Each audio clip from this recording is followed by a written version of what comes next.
நம்ம அன்பு எப்படி இருக்கும்னா, ஃபஸ்ட்டு அப்பா மேலே அன்பு, அப்பா ஸ்தானத்தில் ஒரு அன்பு, அப்புறம் தகப்பனுக்கு அப்புறம்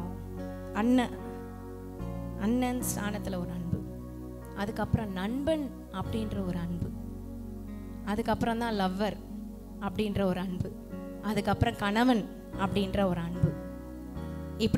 இப்படி வித்தியாசமான அன்பு நம்ம வாழ்க்கையில ஒவ்வொருத்தரும் அனுபவிக்கிறது. அப்போ இயேசுவோட கூட அந்த அன்போட லேயர் வந்து அப்படியே ஏறிட்டே இருக்கணும். முதல்ல ஆரம்பத்தில் அவர் தகப்பனா காட்டுவார். கரங்களை உயர்த்தி ஒரு ஆமென் சொல்லலாம். அவர் எப்படி வெளிப்படுத்துவார்? தகப்பன். அதுலயே நிறைய பேர் தேங்கி நின்றுறது. அடுத்த ஸ்டேஜுக்கு என்ன பண்றதுல போறதில்ல. அடுத்த ஸ்டெப்புக்கு என்ன பண்றதில்ல போறதில்ல. அடுத்த ஸ்டெப் என்னன்னா, அவர் அண்ணனா காட்டுவார். ஏசு நமக்கு மூத்த சகோதரன் தெரியுமா? நீங்க தான் ஏசப்பா ஏசப்பான்னு சொல்றீங்க. ஏசப்பானே சொல்லக்கூடாது. ஏசு நமக்கு மூத்த சகோதரன். எத்தனை பேர் ஆமென் சொல்ல முடியும்? ஆமென். கரங்களை உயர்த்தி ஒரு ஆமென் சொல்லலாம்.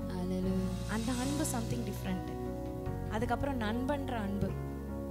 ஒரு ஸ்டேஜ்லலாம் ஃப்ரெண்ட்ஸ் தான் எல்லாமே அப்படின்ற ஒரு உலகம் இருக்கும் பாருங்க. அது இயேசுவா நீங்க பாக்குறீங்களா? ஆமென். ஆமென் சொல்லலாமா? ஆமென். அதுக்கப்புறம் லவ்வர் வேணும் அப்படின்ற ஒரு ஸ்டேஜ் வந்துரும் பாருங்க.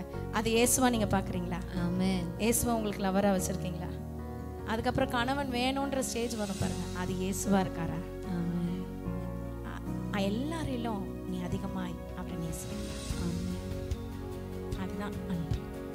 அவர் என்கிட்ட காட்டுற அன்பு வேற, நான் அவர்கிட்ட காட்டுற அன்பு தான் என்னை கேள்வி கேட்க வச்சுச்சு, நீ நேசிக்கிறியா?